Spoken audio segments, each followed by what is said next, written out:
El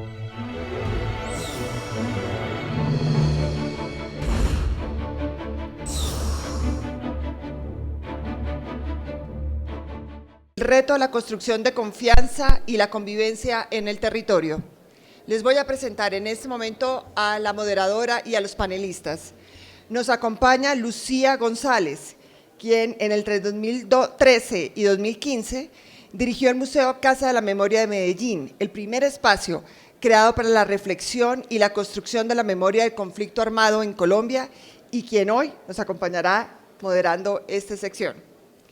Nuestro experto internacional, Jean-Paul Lederac, PhD en Sociología, profesor de la Universidad de Notre Dame, experto en construcción de paz desde la ciudadanía.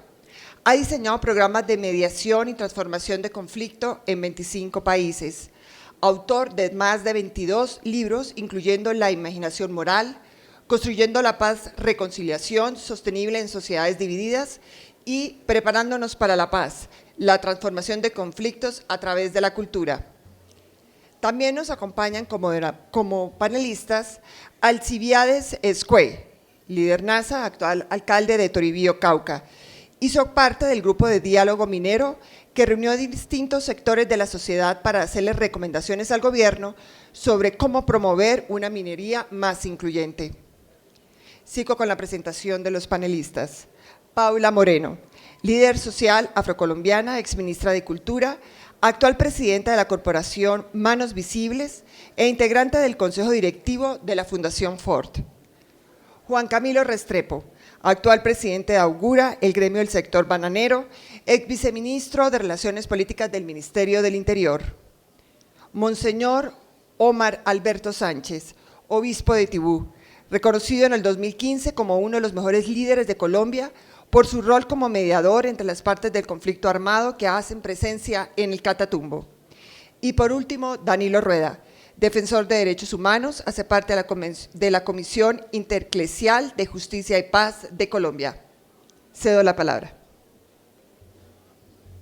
Bueno, muchas gracias. Espero que este panel cierre con broche de oro lo que ha sido una jornada maravillosa y tengo que celebrar que sea justo la confianza y la convivencia la que nos cierre esta tarde para que nos vamos con ese mensaje de lo que realmente es fundante de la paz. Hemos hablado de las instituciones, hemos hablado de la sociedad, hemos hablado de las condiciones objetivas, pero hay condiciones culturales y hay condiciones profundamente humanas para poder sembrar la paz que además nos interpelan como sujetos.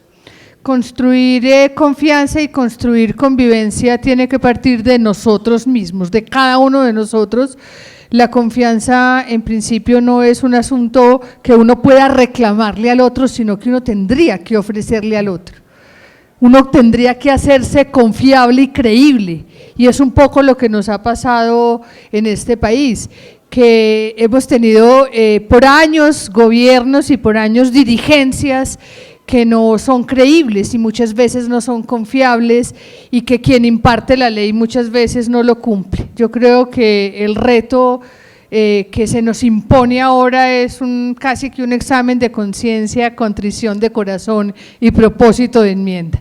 ¿Qué es lo que hay en cada uno de nosotros que va a permitir construir esa confianza, esa convivencia que además vamos a reclamarle a las comunidades y a las instituciones para poder aprender a vivir de manera armónica y de manera civilizada como nos corresponde como seres humanos que somos?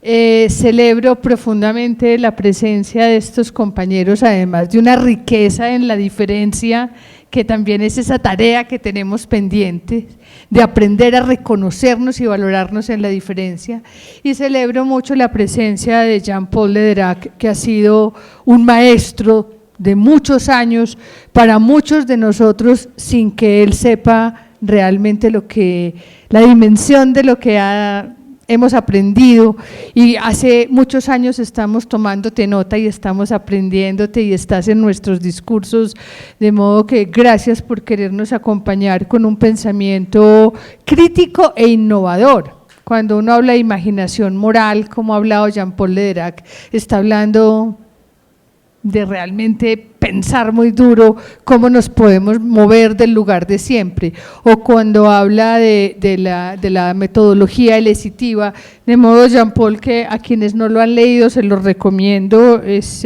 además entretenido de leer y aprende uno muchas cosas del alma.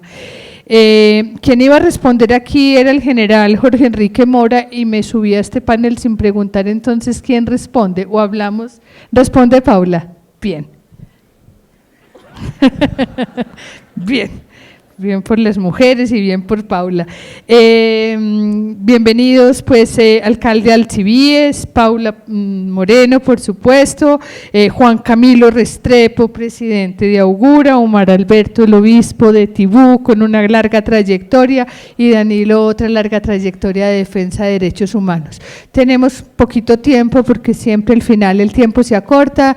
Jean Paul, tienes 12 minutos, tenías 15 pero tienes 12, y el resto Paula va a tener 9 y el resto tienen 5, pero también vamos a tratar no solamente de decir cosas, sino de decirnos entre nosotros y de interpelarnos, porque la gracia es que estamos aquí sentados hablando desde lugares muy distintos y desde experiencias de vida muy distintas, y bueno, también nos interesa como esa interpelación entre nosotros. Jean Paul, bienvenido.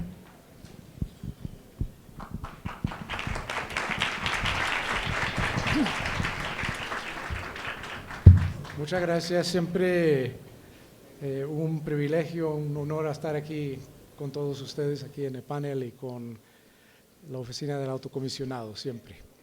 El tema voy a tomar menos de 12, a ver si vamos a grano. Ya sabemos durante el día más o menos lo legado que ha dejado este conflicto armado durante más de 50 años. Yo lo podría denominar como un proceso que ha sembrado la ecología de la polarización fuerte. Es todo un sistema. Yo lo conozco muy bien porque he trabajado en varios lugares con muchas ONGs, con muchos movimientos sociales, con muchos grupos diversos. He entendido que hay una palabra que en Colombia hay que aprender antes de cualquier otra, que es entender cuál es su rosca. En dónde vive exactamente y cuáles son los límites que le permite actuar, y creo que es un efecto muy clásico de lo que es la polarización. Yo voy a sugerir que el tema de confianza y convivencia tiene que hacer frente directamente a lo que ha sido el eco y la siembra de esa polarización fuerte. Aquí durante el día muchos han dicho que no es cuestión de procesos mecánicos y técnicos, sino que es política. A eso creo que el tema del panel, convivencia y confianza, agrego que no solamente es política, es relacional. Tiene que ver la confianza con la calidad de relaciones que nosotros tenemos y nosotros mantenemos, a pesar de los vientos fuertes que podrían venir cuando nos encontramos con personas que no son como nosotros, que no piensan como nosotros y son de ubicaciones distintas de lo que ha sido nuestra experiencia. Y a esto es el grano al cual quiero ir, porque creo que la relacional tiene que ver con rehumanizar el conflicto, con rehumanizar el conflicto. ¿Qué es lo que significa en cuanto a la confianza? Empecemos con lo básico.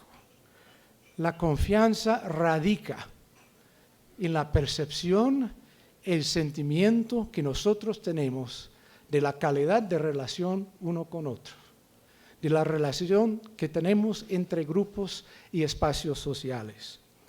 Y eso tiene como su raíz más profunda la necesidad de recuperar un sentido profundo de la dignidad humana.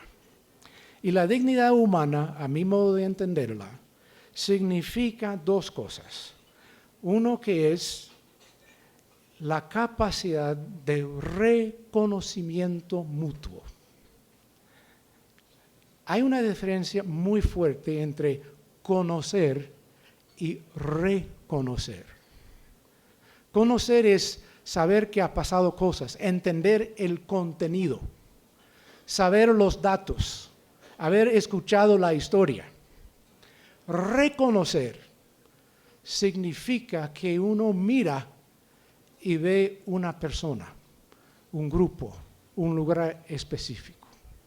El reconocimiento a menudo, cuando yo me encuentro en lugares donde la energía de conflicto surge, donde hay rabia, donde hay amargura, a menudo la gente habla de muchas cosas que ha pasado y hace muchas demandas, pero por detrás hay una voz que a veces casi no se escucha.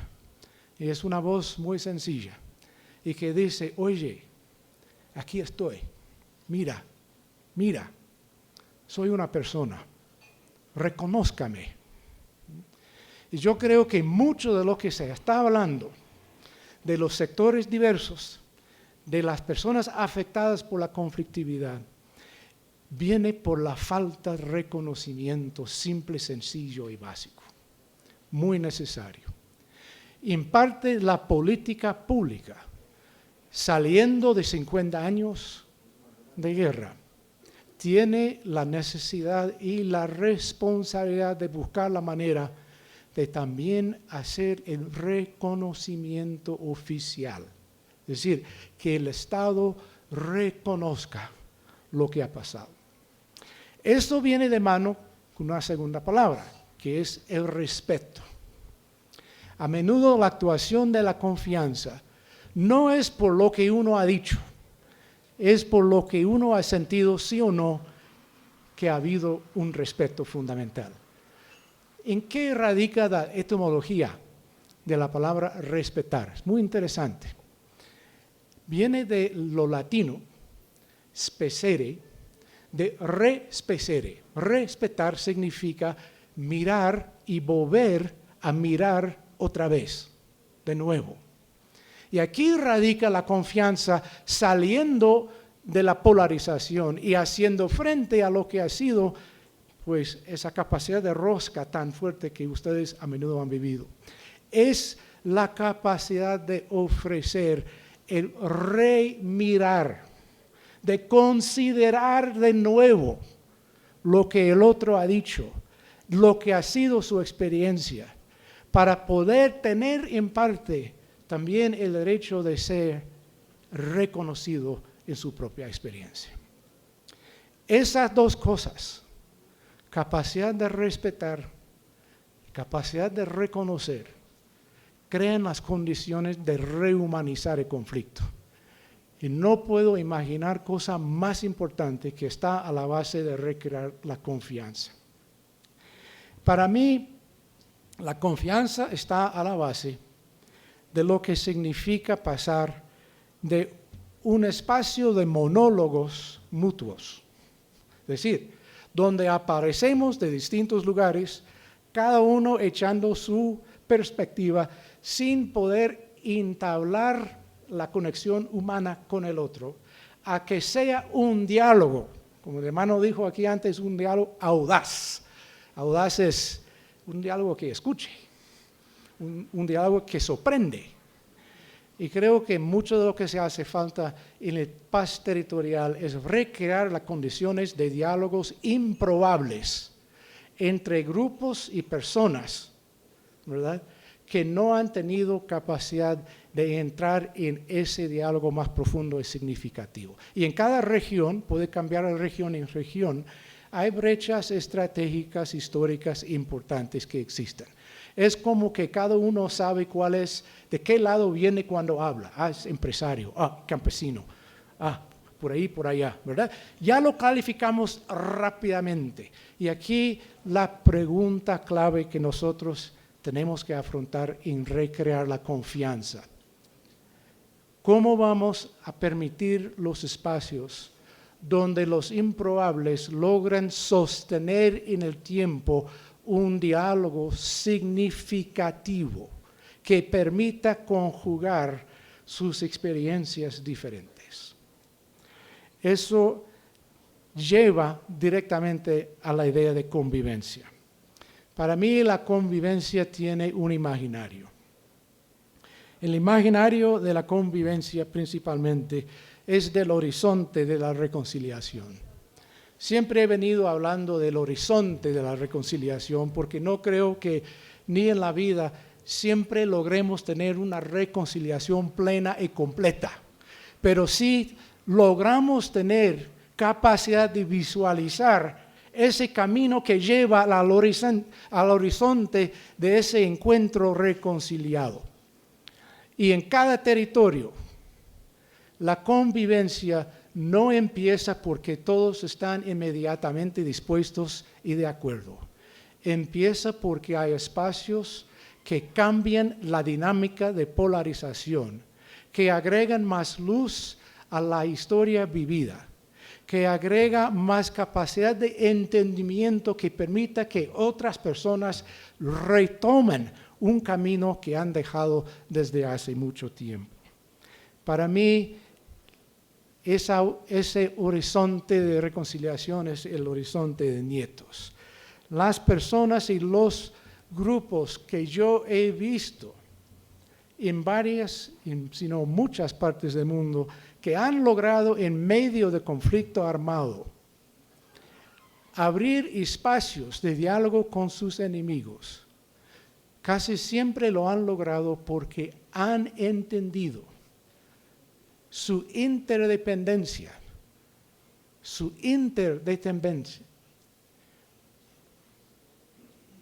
que se pone en la frase siguiente: el bienestar de mis nietos está íntimamente atado al bienestar de sus nietos.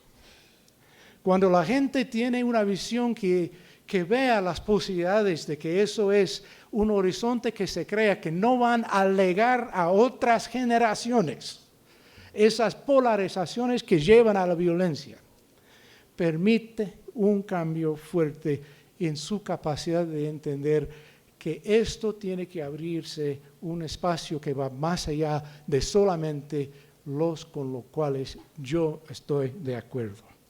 Yo siempre he dicho que la reconciliación no es perdonar y olvidar, es recordar y cambiar. No es que el perdón no sea importante, es que el perdón forzado que piensa que no hay que recordar lo que ha existido, eso no funciona. Lo que sí hace falta es esa capacidad de mantener el pasado conjunto con el futuro, escogiendo convivir en un presente todavía no definido. Y hay muchos que quisieran que todos los del gobierno clarifiquen todo. Ojo, ni en mi familia yo puedo como padre clarificar nada. Piénsenlo un poco, por favor. Es cuestión de nosotros el convivir. Es responsabilidad de nosotros, no de otros, abrir el espacio de reconocimiento y de respeto necesario. Aquí termino con 3 frasecitas que aprendí de Medio Magdalena. Porque hace mucho tiempo me encontré con un grupo que durante la polarización más aguda, más violenta que habían vivido, escogieron un camino diferente. Eso los dejo porque creo, a mi modo de ver, que lo ideal de convivencia y de la confianza no vienen de recetas de fuera, sino ya existen. Ya hay gente que ha hecho este camino. Uno de ellos fue el gran Josué Vargas.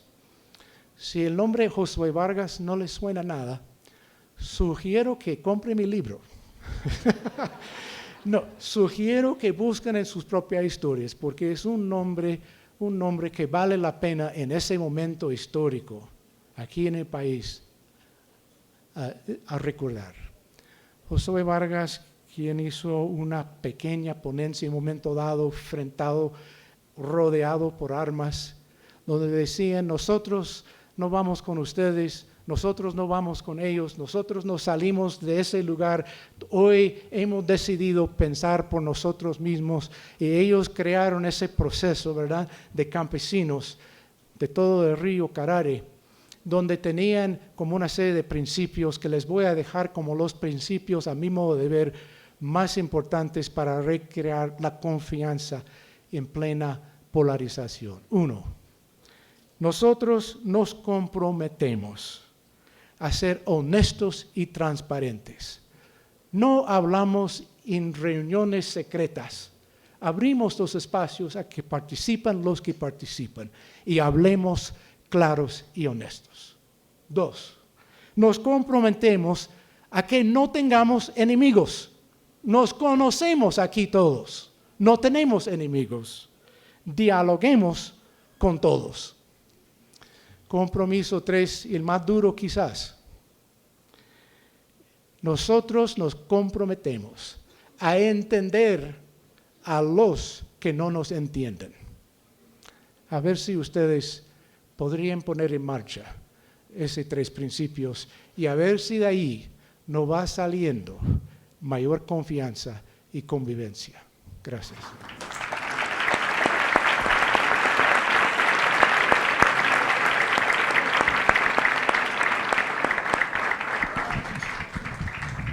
Muy hermoso, muchas gracias, muy inspirador y muy retador. Voy a decir 2 cositas antes de darle la palabra a Paula. 1, celebrar que somos un bosque nativo que prospera y puede prosperar justo por la diferencia, que no somos un monocultivo. Y este país se caracteriza realmente por ser profundamente diferente y ahí está la riqueza. Y lo segundo, celebrar algo que iba a decir al principio que se me olvidó, que hemos avanzado en memoria, en reparación y en reintegración. Muy pocos países del mundo han avanzado en esos 3 proyectos que hacen parte de la reconstrucción de las confianzas y de la reconstrucción de un futuro, y que tenemos que seguir apostando sobre ese camino que ya se ha avanzado. Darle las gracias al Alto Comisionado, que todo el mundo se las dio menos yo, a la oficina del Alto Comisionado por este diálogo maravilloso. Yo sí creo que es en el diálogo que nos vamos a entender. Paula, tienes 9 minuticos. Qué 8.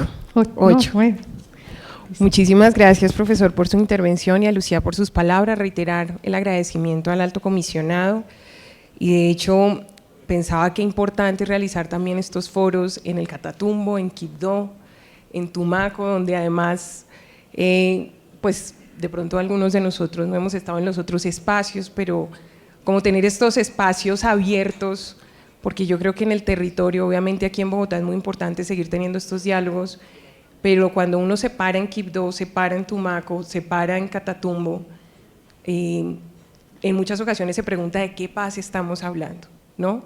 Y cómo luce en varios sentidos. Primero, porque ve la oportunidad y la importancia, que sin duda es un momento histórico y es un horizonte, pero también se enfrenta con los desafíos de ver cuánto nos hace falta y cuánto necesitamos generar para que además esa construcción de paz sea profunda y verdadera. Entonces, profesor, le quiero decir que con muchas de sus palabras e intervenciones me identifiqué mucho. Primero porque si bien hemos hablado de recursos económicos, creo que es muy importante hablar de los recursos humanos que requiere este proceso de construcción de paz. Unos recursos humanos que deben tener unas características, porque sin duda, como lo mencionaban en el panel anterior y como usted decía, este proceso de construcción de paz nos va a implicar a todos una relectura sobre lo humano, ¿no? Un proceso de una comprensión sobre lo humano, teniendo en cuenta un país que tiene una matriz de exclusión tan marcada, pero además cuando a esa matriz de exclusión usted le suma una complejidad de tener miles de personas reinsertadas, que además hay que reconstruir su historia, hay que reconocerlos como colombianos, hay que darles la bienvenida también y darles la oportunidad para una nueva vida. Y yo creo que eso nos implica a todos 2 temas, sin duda una nueva comprensión sobre lo humano, pero también una nueva comprensión sobre lo colectivo, que en realidad no ha sido un elemento fundamental de nuestra cultura. En segundo lugar, yo quisiera resaltar y retomar esta mañana cuando escuchaba al profesor Robinson sobre el tema de las élites, que fue con el tema que él inició. Y yo creo que parte de la construcción de confianza parte por una reflexión muy profunda de nuestras élites y de una reflexión muy profunda en términos de un cambio, de una concientización, porque hemos tenido unas élites a veces muy endogámicas, muy cerradas y muy poco diversas. Y yo creo que para la construcción de paz es fundamental decir cuál es el país que no estamos leyendo y que no hemos sido capaces de leer en estas décadas y en estos años, que necesita espacio para construir las bases de la paz. Y además, ¿cuál es ese país al que hay que darle espacio cambiando relaciones de poder? Porque no es solamente un tema asistencialista o de unas comunidades.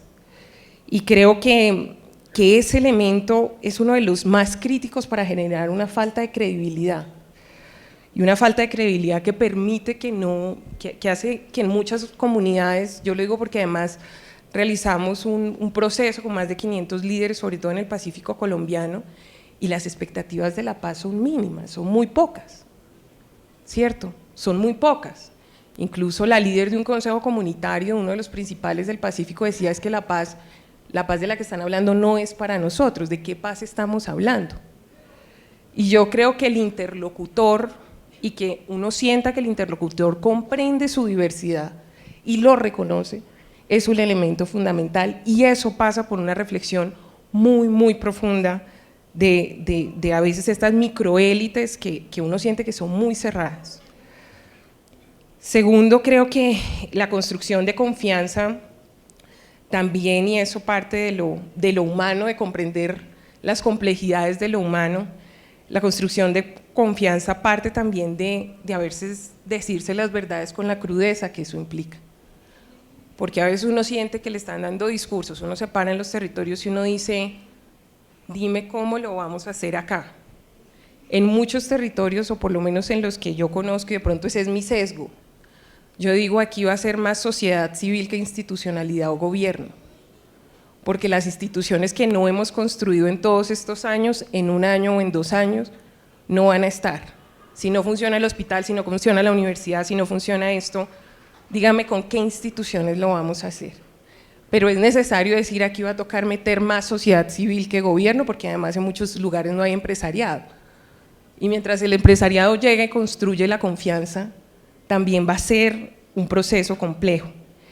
Y creo que ese decirse la verdad en los temas de fondo hace que la gente también un poquito crea más, porque dice es que me está diciendo lo que yo estoy viviendo y lo que yo estoy viendo a diario.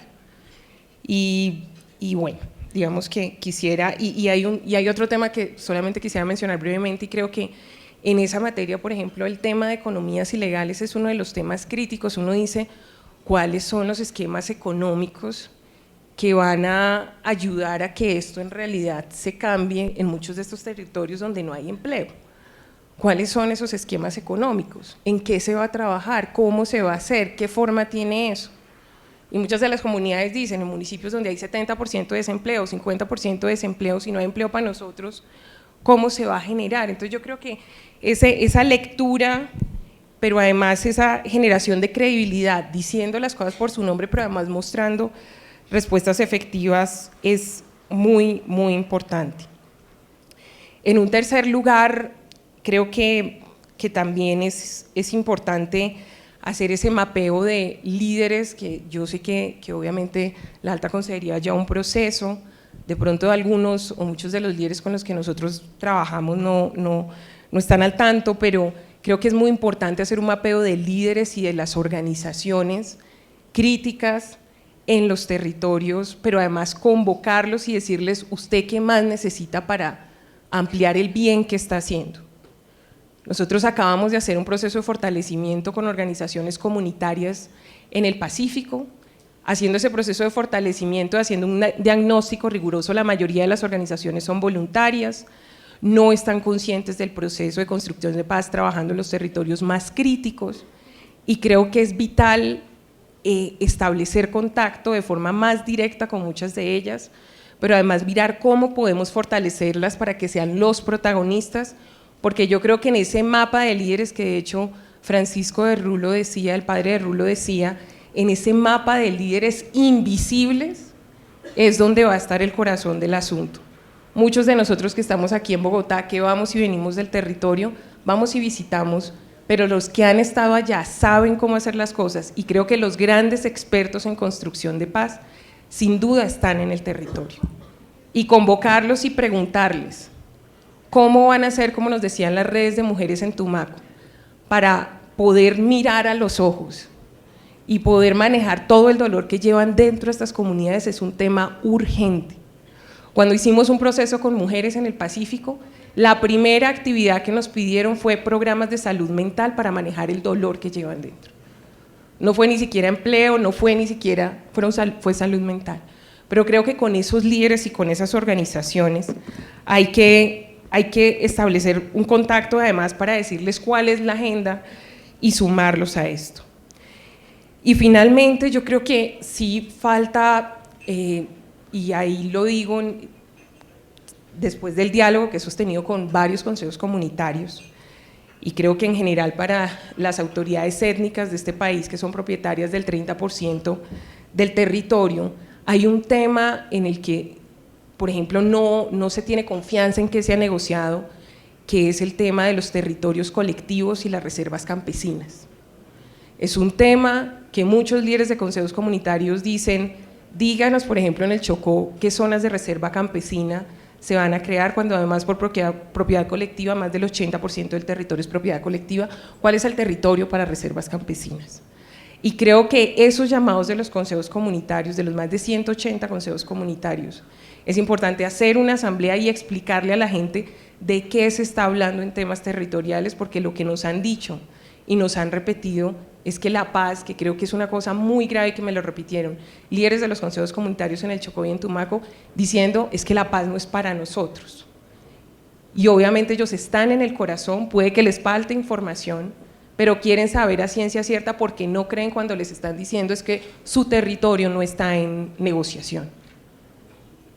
Y eso yo creo que es muy, muy grave. Entonces yo quisiera, mi querida Lucía, dejar simplemente estos 4 puntos, reiterando que yo sí creo que la paz es una gran oportunidad, la construcción de paz es una gran oportunidad, pero precisamente hablar las cosas con la crudeza que implica, para que uno sepa en qué se está metiendo y qué rol asume cada uno de nosotros, pues es vital para que este proceso sea profundo y sostenible.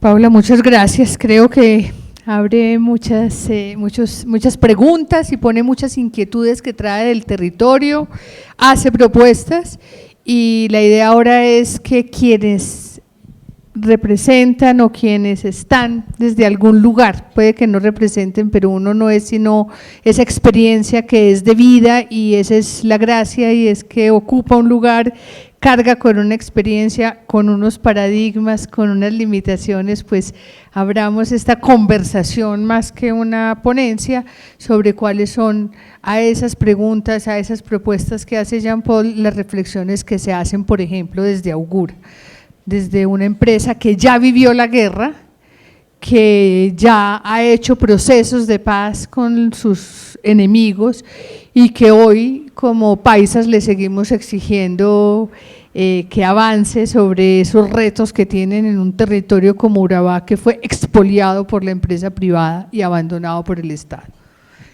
Juan Camilo, bienvenido. No hay mayor obstáculo para la confianza que la estigmatización. Nosotros somos urabaenses, no urabeños. Saludo muy especial a los compañeros de panel. Aprovecho, doctora Moreno y doctor Sergio y oficina del Alto Comisionado. Estamos listos para hacer este mismo encuentro, esta misma reunión en Urabá. Cosa rarísima. Voy a hacer, Lucía, pero como ya son concreto. Unos señores grandes, cada uno se hace cargo de su tiempo. No, y voy a hacer con ideas, fuerza, para poder dejar abierto el espacio para el público. Primera idea, estamos listos para hacerla en el Urabá antioqueño cuando ustedes lo consideren de manera abierta con la fuerza pública, con la academia, con el empresariado, con los sectores sociales.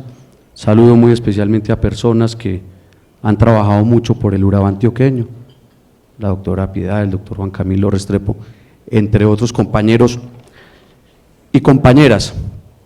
Augura es el gremio de los bananeros que lleva 53 años de existencia en una zona que hace parte de las 9 subregiones de Antioquia. Está a 280 kilómetros de Medellín y en los próximos años vamos a estar a 4 horas entre Medellín y el Mar Caribe, porque los urabaenses somos Caribe, después de La Guajira somos la segunda región de más costa lineal sobre el Mar Caribe. Estamos trabajando porque proyectos de infraestructura se conviertan en una realidad y por supuesto le damos la bienvenida al Puerto Antioquia, que movilizaría el 70% del Producto Interno Bruto del país, que está ubicado entre Antioquia, el eje cafetero, Cundinamarca y Bogotá. Eso es muestra de que verdaderamente sí podemos pasar del olvido que tuvimos en los últimos 50 años a lo que hemos denominado en este año y 2 meses que llevamos al frente de la presidencia de Augura, y es definir una estrategia para generar confianza. Y la hemos denominado LEAD, liderazgo, institucionalidad y tejido social. El liderazgo del siglo XXI es el que tiene que pasar del yo por el nosotros. El líder del siglo XXI es el que es capaz de identificar propuestas y propósitos comunes en una sociedad. Augura es más que la suma y resta de cajas de banano. Le hemos dado un enfoque bajo ese liderazgo para ser los grandes articuladores que lleven desarrollo a la zona. Y por eso, bajo la presidencia de este servidor, hemos pasado del yo al nosotros. Institucionalidad. Una región que en esos 50 años tuvo una ausencia de Estado como mayor caracterización. Y lo quiero decir porque no estaba el Estado y primero estuvieron los unos y después estuvieron los otros. Y por eso estamos trabajando fuertemente en dicha institucionalidad. El padre de Rush dijo algo como si será posible. Y lo digo porque si hay una región en Colombia que tiene autoridad hoy para hablar de lo que está pasando en el país, es Urabá. Bajo la marca de Urabá se siente, estamos creando, y ya está creada, una entidad de carácter mixto, donde están los 11 alcaldes de la región, donde está el empresariado, donde está el sector sindical y por supuesto los diversos actores de la región. Esa institución Padre de Rus ya está creada y se conoce como Urabá se siente, donde vamos a tener una estrategia de comunicación, no solamente hacia adentro, sino hacia afuera, en canales regionales, nacionales e internacionales. En ese tema de la institucionalidad, creemos que el acompañamiento al sector público, bajo la corresponsabilidad y bajo la construcción de los planes de desarrollo de los actuales mandatarios, el acompañamiento para modificar los planes de ordenamiento territorial, donde la agroindustria no puede ser adversa al crecimiento de la infraestructura y de la modernidad. Estamos pensando en crear rápidamente una figura que se denominará Urabá ¿Cómo vamos? Y es poderle hacer un acompañamiento, más que un seguimiento, es una medición de percepción entre el manejo entre lo público y lo privado. En los próximos meses le vamos a poder decir al país y al mundo que esa figura bajo Urabá se siente y la figura de Urabá ¿Cómo vamos? Va a ser de gran importancia para el país. Ya hablé del liderazgo, hablé de la institucionalidad y quiero hablar por último del tema de tejido social. En la década de los 90 en Urabá existió el EPL y hubo un proceso de desmovilización y de reconciliación, profesor, de más de 2.800 combatientes. Con todos los errores, no fue perfecto, pero gran parte de ellos, por un porcentaje muy alto, hacen parte del sindicato más grande que tiene el agro en Colombia, que se conoce como Sintrenagro. Y decimos que no es el único porque también respetamos otras expresiones de sindicatos que están llegando a la zona. Y hoy muchas de esas personas desmovilizadas del EPL trabajan en nuestras empacadoras, trabajan en nuestros cultivos.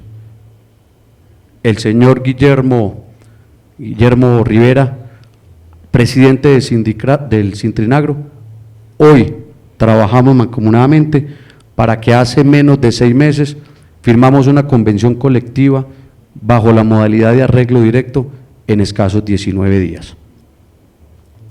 Más de 12 primas extraconvencionales y el mejor salario del agro colombiano lo tiene el sector bananero, especialmente el de Urabá. Entonces, con liderazgo, con institucionalidad, con tejido social de la mano del sindicato y de los desmovilizados del EPL, y utilizando el deporte, la cultura y la recreación como mecanismo de transformación social, pero no en el discurso, y perdónenme la expresión, no en carreta. Hace 1 año y medio iniciamos un proceso para evitar que existiera la trata de personas en el Urabá antioqueño. Nuestros niños, nuestras niñas, nuestros adolescentes que tienen grandes condiciones para el deporte y para la cultura y la recreación, se iban entre los 10 y los 15 años para otras latitudes. ¿Qué generaba eso? Un obstáculo para el tejido social.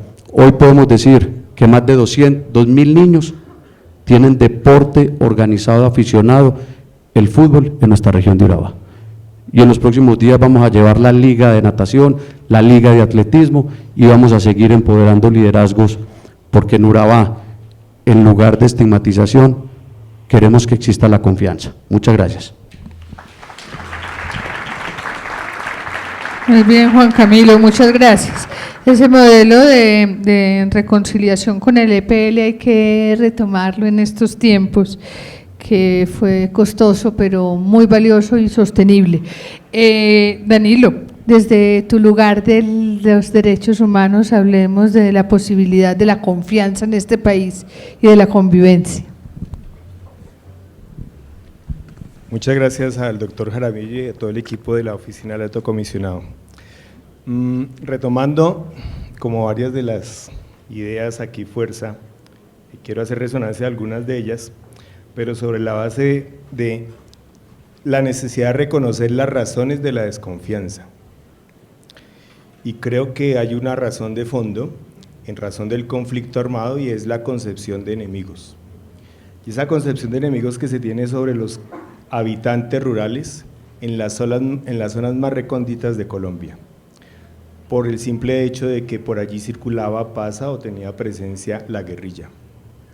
Y esa concepción llevaba a que todas sus iniciativas fueran concebidas como parte de una estrategia insurgente y por tanto contra un sector privado, contra un sector público. Y eso todavía persiste, lamentablemente. Una segunda razón tiene que ver con la incoherencia entre lo que dicen los que ejercen poderes institucionales y privados y lo que hacen. Lamentablemente esa incoherencia sigue siendo en algunas ocasiones persistente, hablando del bajo trato en límites con el Urabá. Desde ya hace 10 años vienen en una reclamación de la restitución de tierras a las comunidades afrocolombianas del Curvarado. Y hoy sectores empresariales continúan usurpando la tierra y haciendo uso de ella, sin consulta, sin consentimiento y con grupos armados. Y eso genera la desconfianza. Y puede ser que no sean todos los empresarios, porque de hecho conocemos otros empresarios que tienen una actitud distinta y de rechazo al ejercicio de la violencia para asumir el control de los territorios. Una tercera es el desconocimiento de la realidad de Colombia. la realidad de esa Colombia que está en los márgenes más allá de la carretera. Y por eso digamos que la invitación que hace la doctora Paula, que lo hagamos en Quibdó, uno diría no, hagámoslo en Bellavista y más adentro de Bellavista. Hagámoslo no en Río Sucio, hagámoslo en Cacarica, porque es allí donde se vive y ni siquiera a veces los alcaldes elegidos, comillas, popularmente, conocen esa realidad. Y por eso hay desconfianza, hay distancias. Hay un desconocimiento de las iniciativas de las comunidades. Las comunidades no solamente piden participación, y esto es para complementar lo que había planteado el doctor Jaramillo en la mañana, sino ser sujetos de decisión, porque tienen ideas muy importantes, iniciativas muy importantes que han sido desconocidas. ¿Por qué la desconfianza? Porque ya se ha dicho, hay una cultura política que convirtió el ejercicio de la búsqueda del bien común en un negocio. Hoy, sin nombrar las alcaldías, algunas personas que financiaron a esos alcaldes en sus campañas políticas están esperando que se les devuelva la inversión aportada en la campaña más el doble. Por eso lo que decía el padre Francisco de Rud es muy importante. La nueva institucionalidad se concibe con las personas directamente afectadas, ni siquiera con el perdón de la institucionalidad que existe, con esa institucionalidad que tiene vicios de corrupción y vicios de clientelismo tradicional, y en muchas ocasiones, perdonarán esto que voy a decir, con vínculos con el narcotráfico y con las nuevas formas de criminalidad que se llama BACRIM. Y una tercera y más delicada, ¿por qué la gente desconfía del Estado que se expresa en lo local? Porque ese Estado local no genera justicia. Se ve cómo se corrompen los jueces, cómo los fiscales conviven incluso con el delito. ¿Quién puede creer en la justicia? Y esto es una gran oportunidad, no es solamente la queja, es una gran oportunidad. Nosotros somos una organización que lleva 28 años en 13 zonas de conflicto armado, pero no en las cabeceras municipales, sino en esas zonas y en esos lugares. Eso nos llevó, por ejemplo, a que el general Mora, que no está aquí lamentablemente, en una rueda de prensa dijera que nosotros estábamos propiciando campos de concentración y tortura. Y no era para la queja, era para decirle, general, estamos en el mismo camino de la construcción de otro tipo de sociedad. Y lo que usted afirmó, con conocimiento o desconocimiento, de esos espacios humanitarios que se crearon como zonas humanitarias reconocidas por la Corte Interamericana, hoy están ofreciendo sus territorios para construir allí escenarios donde opere la Comisión de la Verdad, donde sea posible el reconocimiento de responsabilidades, porque muy bien compartimos esos elementos de verdad, de decirnos las verdades, reconocerlas y asumirlas. Y creemos, como lo conoce el Alto Comisionado de Paz, que la iniciativa de Bojayá, el reconocimiento de responsabilidad que asumió las FARC y las palabras que expresó allí el doctor Sergio Jaramillo a nombre del gobierno, nos están abriendo un camino importantísimo de reconciliación. Aquí hay que reconocer nuestras responsabilidades. Si no hay verdad, se alimenta el deseo de la venganza, se alimenta el silencio en las cárceles. Desde hace 15 años en el Cacarica, con las madres de la Plaza de Mayo, con miembros de las víctimas de Sudáfrica, de El Salvador, de Argentina, en el Cacarica se propuso el no a una sanción penal en una cárcel. Y el año pasado, en un encuentro donde estuvo el general Colón, más de 600 víctimas le dijeron al general: queremos hablar con algunos militares que están detenidos porque violaron los derechos de nuestras comunidades. ¿Y por qué? Sobre la base de la humanización. Porque la cárcel no ha permitido la humanización, la cárcel ha permitido resentimientos, distorsiones de la realidad, ánimos vengativos, mientras que el acercamiento directo de las víctimas y los victimarios es la posibilidad de rehumanización. Es tanta la dignidad de las víctimas que son capaces de renunciar a ese ejercicio del derecho penal entendido como la cárcel para reconstruir de otra manera nuestra sociedad y nuestra relación como seres humanos, porque ahí está la base de construir una democracia profunda. Y en ese mismo sentido, hablando con escuchando al doctor Juan Camilo de Augura, pues vemos importantísimo ese diálogo que se puede abrir en una región tan conflictiva como ha sido el Urabá, pero donde se escuche la gente de carne y hueso que sabe cómo producir banano, limpio, orgánico, y que lo único que necesita es hacer acuerdos democráticos en lo económico para salir adelante. Donde sea posible discutir con los mineros por qué no es posible hacer la explotación minera en el Cerro Cara de Perro. ¿Qué significa eso como destrucción ambiental y de posibilidad del agua para los seres humanos? Y entonces se trata también de ver cuál es la disposición de actores públicos y privados de redefinir el modelo económico, de ver qué tipo de modelo económico es el que sustenta y hace real y posible la paz. Y eso significa la generosidad y la apertura del sector empresarial, del Poder Ejecutivo, porque a veces en el Legislativo es más difícil, y también de todo el conjunto de los actores implicados. Y por eso creemos nosotros que la cultura de paz pasa también por los medios de información. Y recogiendo aquí la iniciativa de más de 150 comunidades locales que son organizaciones de víctimas de esta Colombia extraña y distinta, más allá de las capitales y de las cabeceras municipales, han planteado, por ejemplo, a la policía y a las fuerzas militares que en una sola frecuencia ellos hagan su radio y que la otra frecuencia del FM se la aporten a ellos para construir esa cultura de paz. Y eso es un acto de generosidad de las fuerzas militares del Estado y una posibilidad real de esta comunicación de la que se hablaba esta mañana en relación con la valoración que hacía el Banco Mundial de nuestro proceso. Pero sobre todo, tenemos la posibilidad de reconstruir la verdad con esta Comisión de Esclarecimiento de la Verdad, que ha sido un duro esfuerzo de llegar a puntos de consenso entre dos partes del conflicto, escuchando y retomando las iniciativas de las víctimas también, pero también la Jurisdicción Especial de Paz. Nosotros estamos seguros de que si la Jurisdicción Especial de Paz funciona, empezamos a creer en la posibilidad de un Estado de Derecho en Colombia.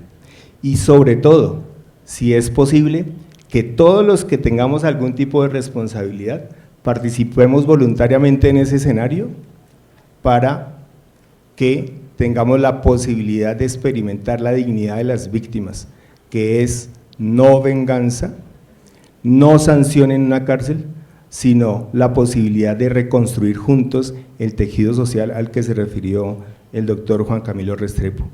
Y para finalizar, ya lo decía el rector de la Universidad del Cauca, una posibilidad de generar el arraigo territorial y las posibilidades de ese proyecto de país pasa porque las universidades estén en esos lugares recónditos.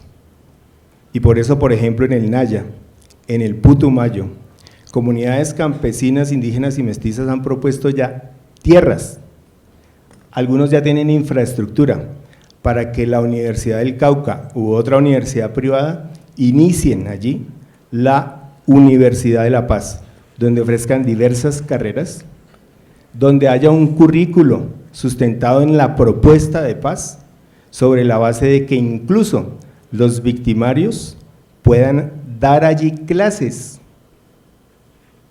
Y ya no sería, por ejemplo, vamos a hablar de la doctrina militar, sino vamos a hablar de la doctrina militar en la construcción de la paz.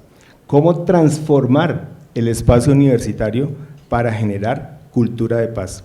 Y otra iniciativa que ellos tienen, que vienen trabajando desde hace 8 años, está haciendo 30 comunidades, desde las madres gestantes están generando cultura de paz, tienen ya currículos de primaria y secundaria desarrollados por ellos mismos, incluso sin el apoyo de las gobernaciones, y ya tienen los currículos de paz, donde está la memoria colectiva, donde está la protección ambiental, la cartografía de la que hablaba esta mañana el doctor Simón Gaviria, donde están haciendo ya planes de ordenamiento territorial con GPS. Esas iniciativas son las que son necesarias reconocer para ese proyecto de construcción de confianza en perspectiva de restauración de nuestra dignidad, tanto de los victimarios como de las víctimas y del conjunto de la sociedad. Danilo, gracias. Muchas gracias. Bueno, les recuerdo que tenemos un tiempo muy preciso.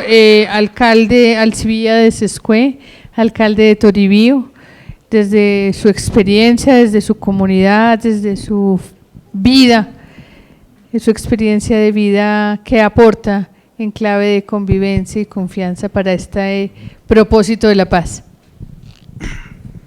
Bueno, en primer lugar agradecer al alto comisionado Sergio Jaramillo por esta invitación y a su equipo de trabajo.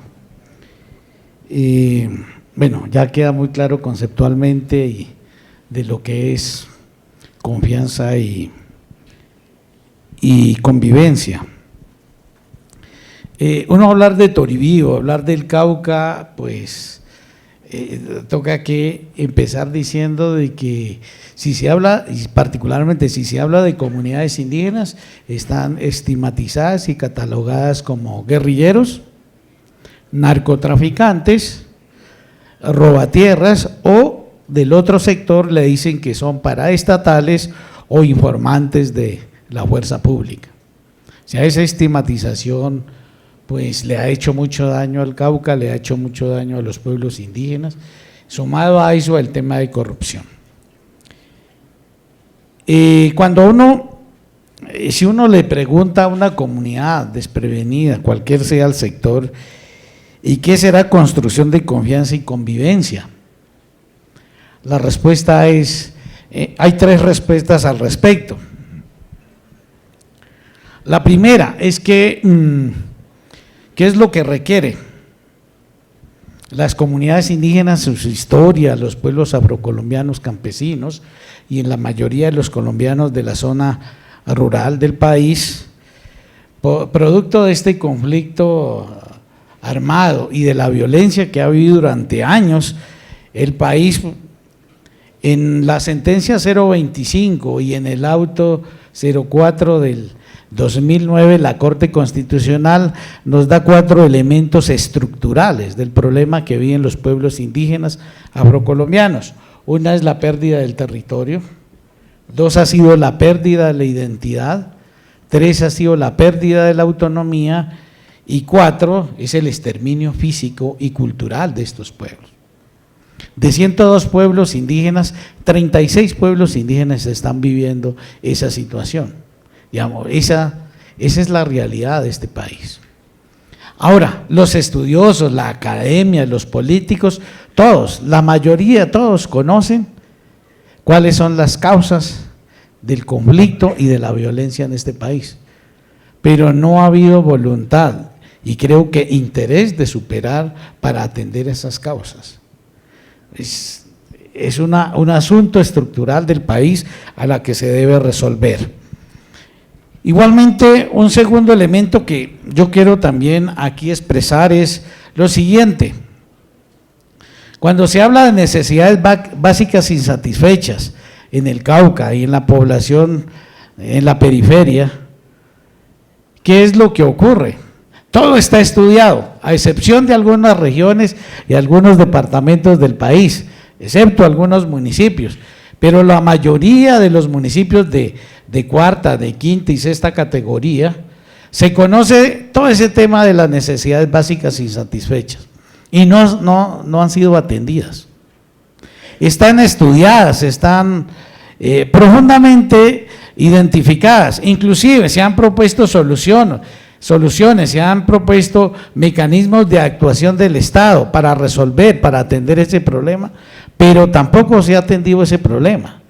Entonces, ¿cuál es el asunto? Entonces diría la comunidad indígena o la comunidad afrocolombiana, ¿cómo no cree?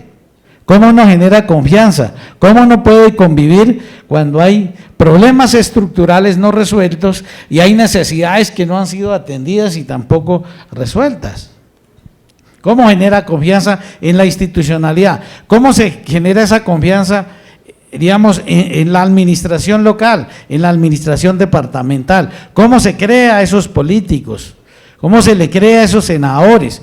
¿Cómo se crean esos programas de gobierno? También uno podría decir, independiente de que el director nacional de DNP hoy dice que hay que planificar. Yo entiendo que hace mucho tiempo han venido planeando, pero tampoco ha dado respuesta a esas necesidades. Entonces queda un interrogante, ¿cómo genera uno confianza y cómo uno cree que pueda convivir en situaciones a veces muy extremas?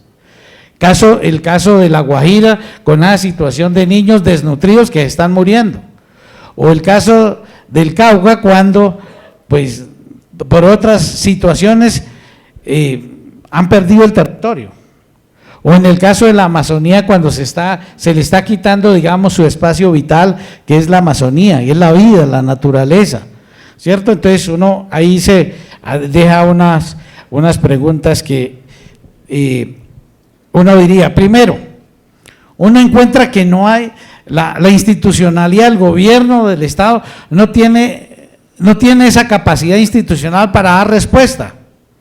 Y cojo un ejemplo aquí, cuando uno toma, por ejemplo, los temas recientes de la minería criminal.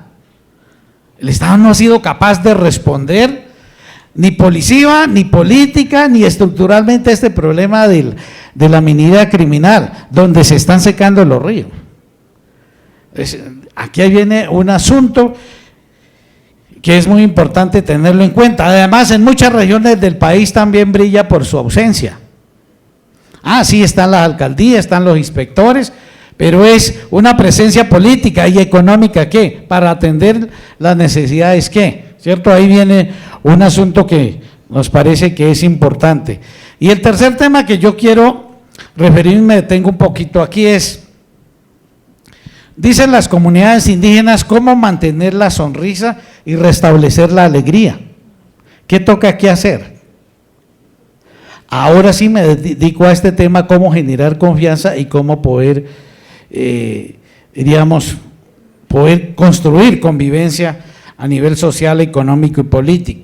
Entonces dicen que mantener la sonrisa es reconocer los territorios ancestrales de los pueblos indígenas que han ocupado por historia y que solo la ocupación les da el derecho de propietarios. Igualmente a los pueblos, a los afrocolombianos, al sector campesino con el tema de zonas de reserva campesina. Eso ya está previsto en la norma, no se ha hecho, no se ha implementado. Igualmente uno diría, ¿cómo mantener la sonrisa? Pues hay que valorar mecanismos propios que los pueblos indígenas han logrado resistir para defender la vida, para cuidar la madre tierra, para adentrarse en la espiritualidad de lo que es la concepción de vida y la defensa del ecosistema. También diría que mantener la sonrisa es poder reconocer esa resistencia civil a través de la Guardia Indígena, también ya bastante estigmatizada. Porque la verdad, no sé, muchos pueblos, si unos fueron desplazados, otros no se dejaron desterritorializar, permanecieron ahí en el territorio. Un ejemplo es Toribío, un ejemplo es varios municipios en el Cauca, es Corinto, es Miranda, es Santander. Han logrado vivir esas secuelas del conflicto armado. En Toribío, solo en el área urbana, en Toribío, de la intensidad del conflicto armado, son 700 tomas entre hostigamiento y tomas que han destruido el pueblo. Eso sin contar lo de los enfrentamientos en la zona rural del municipio, que en el día pueden haber 4, 5, 6 enfrentaciones solo en ese municipio, pero la población no se dejó desplazar. Resistencia civil. Creo que es un asunto que me parece importante resaltarlo. También mantener la sonrisa es evitar que se propague la minería criminal, ¿cierto? Eso es importante. También mantener la sonrisa es que se den las garantías necesarias para el cumplimiento de esos derechos de los pueblos indígenas y de los colombianos, que están previstos en la Constitución, no se han implementado esos derechos. Y hay algo muy importante, mantener la sonrisa es reconocer lógicas y concepciones de vida totalmente diferentes, una lógica legítima, propia de la cultura de Occidente, en el que el punto central, el derecho privado es sagrado. Para los pueblos indígenas, el punto central, el derecho colectivo es sagrado. dos concepciones totalmente encontradas, antagónicas, cómo convivir. Y hay que reconocer eso.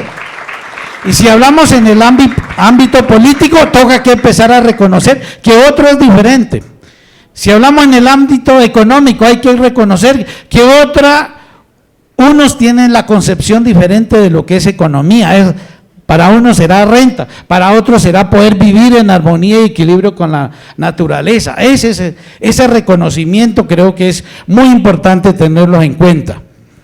Mantener la sonrisa es garantizar el funcionamiento de las autoridades indígenas, en el caso de los pueblos indígenas en Colombia, pero también de los espacios comunitarios afrocolombianos, de las dinámicas propias que tiene el sector campesino. Ese es un asunto que nos parece importante. Mantener la sonrisa es fortalecer mediante programas para resolver asuntos de seguridad alimentaria. Y diría, ¿qué más importante? Eso que aquí ya han reiterado, que es recuperar ese tejido social y cultural que se le ha entorpecido producto del conflicto armado y que ha generado desconfianza. Termino diciendo, y restablecer la alegría que es esa reparación individual y colectiva de las víctimas en el país. Diría, en dos puntos centrales. Para poder restablecer la alegría es importante el diálogo con el otro que es diferente. En el norte del Cauca se viene planteando empezar unos diálogos para poder concluir en unos pactos territoriales. Una cosa son los intereses territoriales de los indígenas, otras son los de los hermanos afrocolombianos, otras son los de los hermanos campesinos, otra es la concepción de territorio que tiene la agroindustria de la caña en el Valle del Cauca y Cauca. Hay que empezar a debatir eso, esas cartas, hasta dónde voy yo, hasta dónde está mi derecho y a dónde termina mi derecho. Eso hay que ponerlo en la mesa. Y esos diálogos, eso lo hace, las partes interesadas en esa concepción. Es muy importante y hay que hacer pactos políticos, hay que hacer pactos también sociales, que nos permitan conocernos. Eso nos tiene que conducir a identidad. Y creo que en el Cauca se está haciendo ese esfuerzo, todavía muy débil.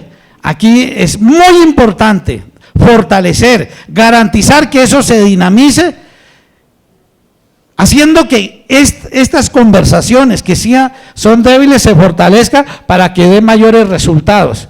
Y creo que hay un asunto concluyo aquí diciendo, para poder rescatar la confianza y convivencia, el gobierno nacional, el Estado tiene que superar unos riesgos que hoy demanda este diálogo gobierno nacional para un fin del conflicto.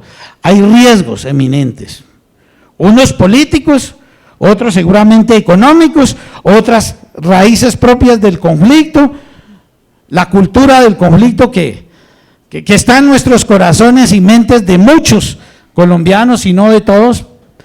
Pero eso hay que resolverlo. El Estado tiene que buscar una solución y creo que es la manera de restablecer confianza y convivencia en los territorios. Muchas gracias. Alcalde, muchas gracias. Gracias por aportar esa experiencia que es a la vez una propuesta para extender. Tibú lo conocimos por el conflicto. Antes no existía para la mayoría de nosotros, hoy lo reconocemos por sus propuestas de paz, por sus ejercicios de resistencia. Monseñor Obispo de Tibú, bienvenido, muchas gracias por estar aquí y bueno, apórtenos desde su experiencia. No creo que aguanten uno más, pero hagan un esfuerzo.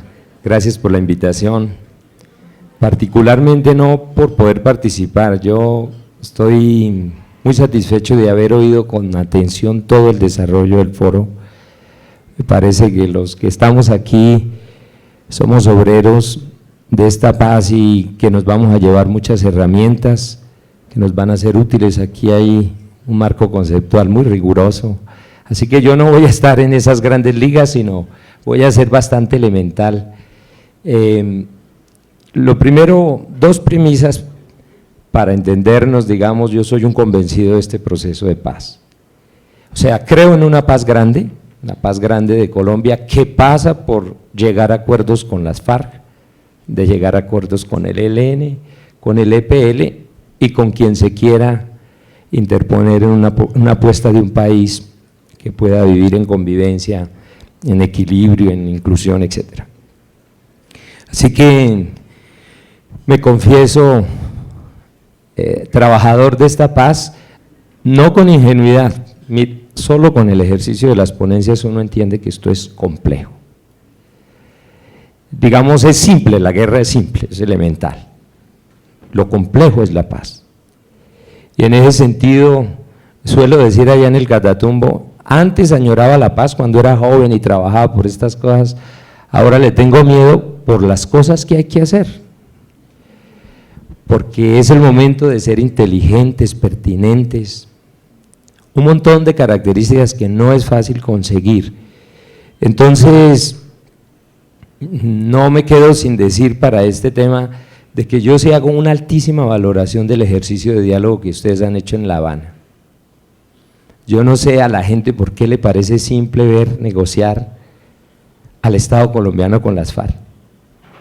Yo para aterrizar a la gente normalmente le digo, oiga, acuérdese que usted cuando le falla a su esposa, lo que le cuesta hablar con ella, y a veces pasan semanas, sentarse ustedes a hablar con la otra parte, reconocerse, respetarse en la opinión, intentar llegar a lo que el otro finalmente comprende que yo no he comprendido. Yo valoro muchísimo eso y yo creo que ustedes han hecho una tarea muy valiosa para el país, que mucha gente no ha podido entender. Así que lo quiero decir en público. Y lo otro es, pues yo también soy un convencido de la paz territorial. Yo tengo una metáfora muy simplona, pero yo siempre digo que la paz territorial son las patas de la mesa de la paz del país. Estos 12 macroterritorios o macroregiones que tiene señalado el país, si esas patas no están en equilibrio, la paz que se vive en Bogotá, en las grandes capitales, en los centros de economía, en todos estos núcleos donde no creen mucho en la paz, porque si esas patas no están, no se estabilizan, no se pone la firmeza de lo que hay que hacer ahí, definitivamente el país no se encuentra en poco tiempo. Cuando hablamos poco tiempo es 15 años con la paz, antes de 15 años con la paz. Así que soy un convencido de que en el territorio es donde hay que hacer la apuesta más gigantesca, la más inteligente y la más audaz. Y claro, eso tiene sus complicaciones porque es pasar de la periferia al centro, todo ese marco conceptual que hoy hemos recibido, que no me voy a repetir en nada. Pero digamos, cuando hablo con los obispos de Chocó, del Putumayo, de Arauca, etcétera, nos ponemos a hablar. Eso, los actores son distintos, las FARC es distinta allá en el Chocó, en Putumayo, en todas partes, el ELN, los dinamismos, los núcleos de interés, son todos variadísimos. Yo llego a la conclusión de que no hay una rejilla de paz territorial. No quiero, digamos, ir en contravía tal vez, pero no hay una rejilla de paz territorial. Habrá unas grandes líneas o yo qué sé, pero cada territorio va a tener, y nosotros cada vez lo entiendo más, tendremos los de adentro que resolver este tema de la paz territorial con los de afuera. Los de la periferia, con los del centro, ponernos… porque es una medida, mejor dicho, esta es una mesa de 12 patas, todas distintas. Y la pata tiene que ser exacta para que el equilibrio de lo demás funcione. Entonces, aquí hay un desafío muy grande. Bueno, paso a esa era la introducción. Yo quiero dar una fotografía, si me permiten, en 2 minutos, de qué hay allá en el Catatumbo, de lo que yo conozco, de lo que yo veo, porque yo no soy un analista, yo soy un trabajador pastoral que observa cosas, que escucha cosas, que siente cosas con otras personas. Imaginen, están las FARC, que se ha portado muy bien dentro del proceso, realmente está el ELN, que ustedes ya saben en qué fase están y las reacciones, y está con una contundencia en el territorio muy marcada. Está el EPL, que en 1 año y medio ha hecho unos brotes de presencia muy, supongo yo, buscando un camino de diálogo más que ampliar un aparato militar o detenerse o apoderarse de los territorios que otros dejarán, como decían acá. Y están las BACRIN. Esta semana estuvimos todos los sacerdotes en una zona donde gobiernan estos señores, delante del ejército, de la policía, de las dos partes, y son los dueños de eso y manejan todo el marco de la gasolina, la coca, bueno, etcétera. Ese es mi territorio. En ese territorio hay una fuerza de liderazgos impresionante. Ascancat, que promovió este paro y que estuvo a la punta de lanza de esto, paro campesino, con su apuesta de zona de reserva campesina. Eso es un movimiento muy serio, movimiento social serio, muy sustentado. Tiene una visión de desarrollo, tiene digamos, una vocación de poder político, etcétera, etcétera. Está Cisca, que pertenece a otro sector que tiene otra inspiración también, muy poderosa, de campesinos, y está, digamos, otro, el MSP, que está ahí debatiéndose en unos liderazgos y jugaron un papel muy importante en esta dinámica política última. Y por supuesto están los indígenas, con su asociación, que los veo muy despiertos, muy dinámicos en la defensa de su territorio, porque al hablar de zona de reserva campesina empiezan a mirar por dónde va la línea, y esa línea no me conviene a mí, porque me están quitando más de lo que me han quitado. Y entonces ahí hay unas conflictividades y unos liderazgos muy interesantes, y lo digo para las 2 o 3 cosas que voy a decir al final, que son casi como, bueno, dejémoslo así, no lo titulemos. Digamos, está la USO, que juega un papel muy importante, bueno, ahora con un Ecopetrol disminuido, y las asociaciones palmeras, que también juegan un rol muy importante en ese territorio, muy amarradas dentro de un modelo económico y asociativo muy particular que no es para discutir, de eso hay a favor y en contra. Pero, y están las juntas de acción comunal, que para mí ha sido una novedad, porque yo conocía juntas de acción comunal en Cundinamarca, en Boyacá, eso es otra dinámica. Las juntas de acción comunal en el Catatumbo son liderazgos. Hay sectores donde realmente uno dice, esto es un alcalde en plural, porque están resolviendo el día a día de las comunidades, una cosa impresionante. Bueno, ese es el juego de liderazgos. ¿Y por qué les hago la foto? Porque es que tengo que decir 2 y 3 cosas para el final, que espero ser muy corto. Y hay una sociedad civil muy escéptica. Yo vivo feliz cuando vengo a estos escenarios o participo. Claro, aquí todos sintonizamos con este tema de la paz, pero vieran cómo es por allá. Uno dice, hice un ejercicio en un colegio de 200, del Tarra, de 200 alumnos, levanten la mano los que conozcan los acuerdos de La Habana, levanten la mano. 4, 3, 2, 1, nadie levantó. Uno dijo por allá, las víctimas, como si estuvieran negociando la paz allá en Israel o yo no sé dónde, o sea, nada que ver con ellos, jóvenes. Y la gente en general, el tema de la confianza que nos están planteando acá es un tema extremadamente difícil de manejar para este territorio. Yo no estoy hablando de este, que es en el que vivo. Entonces, voy a ser anecdótico solo con esto. Una señora que me llama antier, por eso lo voy a decir, pero me han llamado 3 veces, una pareja de esposos campesinos. Monseñor, a ver, no, es que tiene que usted hacer algo. ¿Cómo va a ser que el presidente Santos le esté entregando a la guerrilla el país? Esta paz no sirve. Y uno dice, un campesino, llamarme a mí, yo los noto por la voz, tengo que ir a conocerlos, ellos me conocen, pero yo no. pero le gastaré un día como esto para poderle entender que hay unas ganancias para el territorio, el tema, este primer componente del agro, pues, pero ¿cómo será? Es decir, esto está difícil, doctor Sergio, no es simple. Entonces,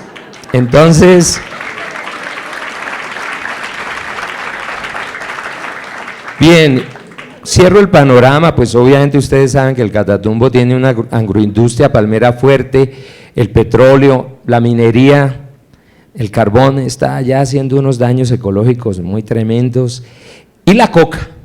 Yo tengo un territorio invadido de coca y después del paro la coca se disparó. Yo antes, hace 4 años, yo veía la coca lejos, había que decir allá en aquel cerro. Yo le digo a los campesinos, ahora yo desde el jeep recojo la coca. Sí, es por todos los caminos, o sea, la coca detrás de las escuelas, como en Filo Gringo, o sea, una cosa impresionante. El problema de la coca es la devastación que hicieron de los bosques bellísimos. Hay veredas sin agua, eso es una grosería. Acabaron con muchas cosas, pero para mí la afectación más grande es en la identidad campesina. No, el campesino entró en la cultura coquera y eso es implacable. Ustedes vieran un territorio un sábado, un domingo, licor, o sea, es una plata, entran millones y tienen el mismo ratio. Esto le digo yo a los campesinos, si usted me demuestra que usted hizo un baño, usted compró un colchón, usted le arregló la cocina a su mujer, me está demostrando que todo el tema de la coca está justificado. Y yo les digo, yo entiendo por qué sembraron la coca, pero tenemos que ponernos en una perspectiva nueva. La gente no me cree que van a pasar cosas, les digo, en 7 años la coca no va a estar aquí, tenemos que empezar a pensarlo distinto. La gente no entiende. Sigo viendo, todavía paso por las carreteras y sigo viendo mulas subiendo semilla, que valen montones de plata, son millones. Entonces, bueno, esa es la fotografía, dejémoslo ahí. Voy a decir 2 o 3 cosas. Aquí tengo grandes preocupaciones, cómo afrontaremos el tema de la coca. Sacar a un campesino, no arrancársela de la tierra, sino de aquí. Ese es un desafío. Eso nos va a costar mucho. Pero esas no es mis preguntas. Monseñor, tenemos 10 minutos que tenemos que repartir entre Okay, su terminada y las preguntas. Entonces, lo más importante para mí es lo que iba a decir al final. Dale. Que va muy dirigido. Por supuesto. Si es más interesante. Mis preocupaciones ya en concreto para el Catatumbo ahorita. Yo veo que estos liderazgos, si no hay alguien que se ponga al frente de esto, vamos a generar unos conflictos muy grandes. Estos liderazgos van a ser un potencial si hay digamos, a ver, lo explico en una metáfora. La sinfónica necesita una vara que diga, arrancó el instrumento, la melodía, etc. En este momento, como lo estoy viendo, es una sinfónica en la fase previa del concierto, todos soplando, todos afinando, y eso es muy complicado. Yo sí quisiera decirle, doctor Jaramillo, lástima que no está el doctor Pardo, yo en mi percepción o en mi intuición frente a lo que viene, yo digo que el gobierno nacional sí tiene que tomar las riendas de ayudarnos a entrar en un diálogo de construcción de pactos sociales, porque si cada ministerio llega con una oferta para cumplir sus metas internas, si cada instancia, agencia del Estado llega a hacer sus cosas por afuera, no, yo creo que al territorio hay que decirle, el mapa de ruta en general va a ser este. Ya basta, es gente que no cree en el Estado por todo el tema paramilitar, le hablan de un COMPES y la gente se ríe, ya esas cartas no se juegan. Se puede jugar que haya alguien que diga, el desarrollo, la apuesta de paz territorial la vamos a concertar entre todos, todos van a participar, cada uno suena con su instrumento y vamos a tener que coordinarnos. Yo sobre el tema de la atención, centro, territorio, yo no tengo dificultades, pero el centro tiene que no imponer sus ideas en el territorio, pero hacer una presencia que ayude a dinamizar el territorio, porque aquí hay personas que no están representadas en estos liderazgos y necesitan ver que esto no va a producir nuevas exclusiones. O marcar territorios de que estas veredas son las de tal, estas las de tal, eso no nos va a dar una paz territorial, eso va a tener una complejidad y se necesita, y me amparo en una idea de Alemania. ¿Cómo resolvió Alemania el tema de las víctimas? Se lo entregó a una persona con una capacidad administrativa y ética, le entregó la plata, él decía, me dieron millones de marcos y solo estaba yo con otro para empezar un proyecto de pagarle a las víctimas todas. Quiere decir que aquí hay un tema de tener clara la cosa, de que el Estado, en cabeza del ministro de posconflicto, sincronice. A mí la dispersión del Estado me da miedo, porque el Estado es mal gerente y disperso, pésimo gerente. Y yo creo que aquí sí se necesita en cada territorio alguien que sea el otro yo de quien corresponda, no sé, supongo que será la Alta Consejería o el Ministerio del Posconflicto. Esa es la primera petición. Yo creo que si nos dejan solos, no nos ponemos de acuerdo, cada uno sonamos el instrumento, pero necesitamos un mapa de ruta construido entre todos y nos ponemos a trabajar porque hay ahí con quién y qué hacer. Lo otro es, lo del padre Francisco de Rú me quitó la oportunidad de decirlo, pero me siento más tranquilo ahora. Yo siempre pienso que si se quiere salir adelante en nuestros territorios, renovar la huerta, que no dio sino espinas, que es esta guerra, con la misma tubería, para hacer un huerto de nuevos frutos, no, con los nuevos tubos no, porque llegarán las goteras otra vez a nuestros territorios. Si la clase política administra esta paz, no vamos a tener éxito, no vamos a poder salir. Claro que, y lo digo por esto y me pongo en riesgo, oí en estos días quién estaban pensando para el territorio, quién iba a administrar esto. Sentí escalofrío. No, yo digo que aquí tienen una propuesta loca, boba, de bajo perfil, pero no es para robar más tiempos. Esto es para pensionados que ya resolvieron su tema de dinero, de futuro, gente que quiera servirle al país sin paga, que no vayan a buscar nada para sí. Vocaciones, esto como lo de Alemania, gente que diga, yo me entiendo de acompañar el proceso en el Catatumbo o donde fuera. Bien, esa es una petición del corazón porque uno sí se desalienta. Hay gente muy buena en los territorios, hay liderazgos muy capaces, pero si a uno le ponen enfrente a alguien del que uno sospecha, eso no genera confianza. No genera confianza porque más de lo mismo, las mismas rutas, las mismas lógicas, a la gente hay que darle otro referente.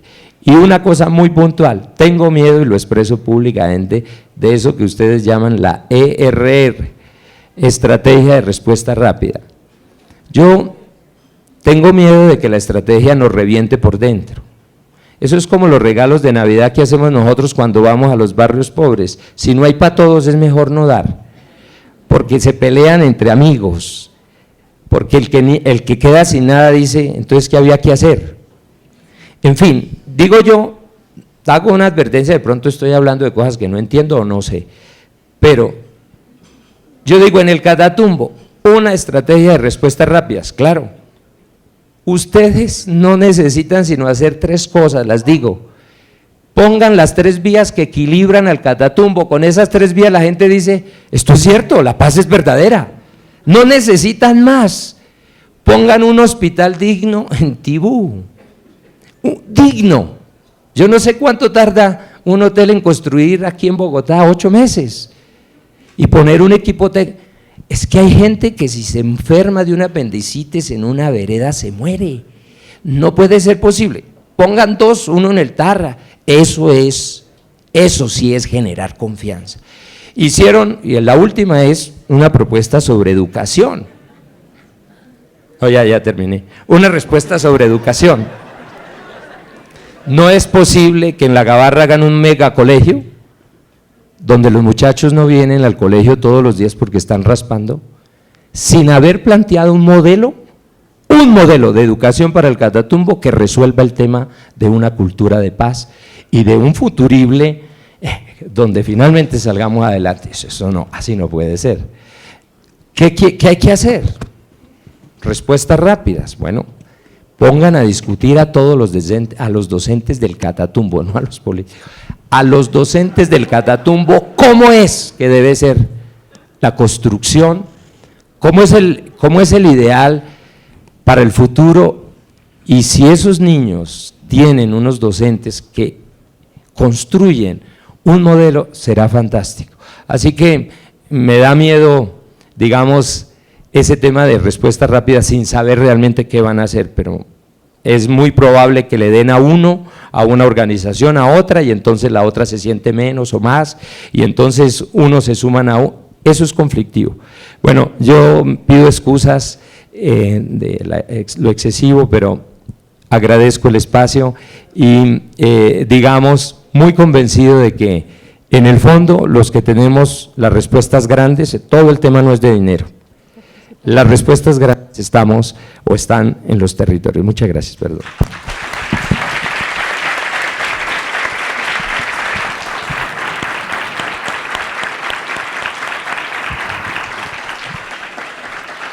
Bueno, monseñor, muchas gracias. Mi mamá me dijo que uno con la iglesia no pelea, entonces lo dejé hablar. Esa se la aprendí. Gracias a todos, realmente unos aportes supremamente valiosos. Tenemos espacio para 2 preguntitas, también con la idea de que el señor alto comisionado pueda cerrar sin que se nos desbarate el quórum y podamos cumplir el tiempo con ustedes. Muchas gracias. Buenas tardes, un saludo para todos los aquí presentes, para la mesa. Bueno, para el comisionado, hablando del tema de confianza, lo que pasa es que en el municipio de Toribío, Cauca, allá todavía tenemos 70 familias que desde la Chivabomba en el 2011 les tumbaron sus casas y hasta el presidente estuvo allá y dijeron les vamos a solucionar eso. Y estamos en el 2015 y esta gente sin nada, y fuera de eso lo sometieron a subsidios, que espero eso se tenga en cuenta y se estudie el tema. Otro tema que también se lo dejo al comisionado es cómo resolver las competencias jurídicas entre el derecho propio de las comunidades indígenas y los choques que hay con la constitución política. Claro. Al interior de las comunidades hay serias diferencias, serias rupturas de los tejidos sociales que no se han podido resolver y que es importante que para el ejercicio de generar confianza y de generar espacios de diálogo, pues desde el comisionado de paz y el ejercicio de las buenas voluntades de lo local nos podamos acercar. Hay casos, por ejemplo, en el Cauca como el tema de INSA, ¿sí? Que hay unos choques internos entre indígenas muy fuertes que han generado matanzas, que han generado problemas serios, porque el problema es interétnico, pero también es al interior del movimiento, y es necesario empezar a generar espacios de diálogo para revisar esas competencias jurídicas. Esas condenas, por ejemplo, que se hacen del movimiento indígena, acabo de ser víctima de una de ellas, muerte política a 20 años. Eso hay que revisarlo, y en el plano, como hay condenas a 60 años, donde desde nuestro punto de vista vemos que hay una confusión entre la autonomía y el autoritarismo, y eso tenemos que ponerlo en plano. Es necesario entonces también que se revise cómo hay escenarios que tienen que mirarse, ya lo tocaba el padre. Por ejemplo, nosotros tenemos el grave problema de los cultivos de uso ilícito, tema marihuana. Acaba de salir una ley, y esa ley dice que no será operativa en territorios ancestrales y que hayan sido víctimas del conflicto. Eso a nosotros tendríamos también que revisarlo o hacerle las aclaraciones pertinentes, porque se ha generado una duda pues a partir de ese ejercicio y es necesario llevarlos al plano de los territorios. Muchas gracias. Otra preguntita, es la última y muy breve para que podamos darle paso al cierre del… Sí, señora. Doctor Sergio Jaramillo, lo que nos queda de sensación en el día de hoy tal vez hay dos partes. Una del gobierno, no en cabeza suya, sino de los otros ministros, de los otros funcionarios, que no fueron capaces de darnos respuesta esta mañana a las preguntas que hicimos. Eso nos deja un sinsabor, donde nos dice que como que no hay ese compromiso. Y el otro tamaño lío en el que usted está metido y en el que la radiografía que acaba de expresar Monseñor. La confianza se construye con hechos, y lo que nos ha mostrado el gobierno últimamente es que no hay confianza, y no hay confianza porque no se han cumplido eso que la señora acaba de decir, de esos compromisos, y todos los que esta mañana mencionaba no se han cumplido. Entonces, ¿cómo, con qué confianza realmente vamos a este proceso? Ojalá que en cabeza suyo pueda llevarle el mensaje al señor presidente y al resto del gobierno. Qué bueno que hubiesen estado acá para que escucharan toda esta dificultad, toda esta problemática, y esto es muy complejo, pero estamos dispuestos, esto tenemos que hacer un borrón y cuenta nueva, estamos dispuestos a colocar de nuestra parte, todos creo, porque queremos la paz, y esto la construimos es con hechos. Muy bien. Muchas gracias. Gracias.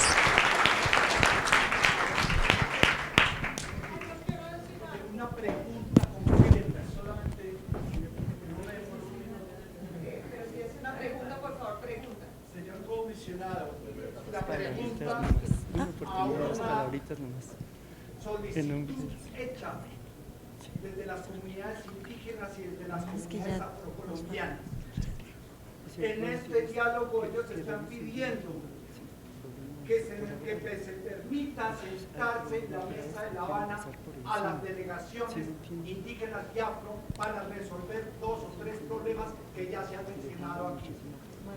La pregunta es, ¿existe esa voluntad política del gobierno para aceptar esa decisión y realizar ese escenario? ¿Sí o no? Ahora, durante la intervención, el alto comisionado, agradecemos a los panelistas. Muchas gracias. Y vamos a darle paso al cierre del alto comisionado para la paz. Son las reglas que tenemos establecidas por tiempo. Quisiera referirme a nuestros patrocinadores o a las personas con las cuales hicimos alianza para hacer posible este foro. A Vanguardia Liberal, al periódico El Heraldo de Barranquilla y a la revista Semana.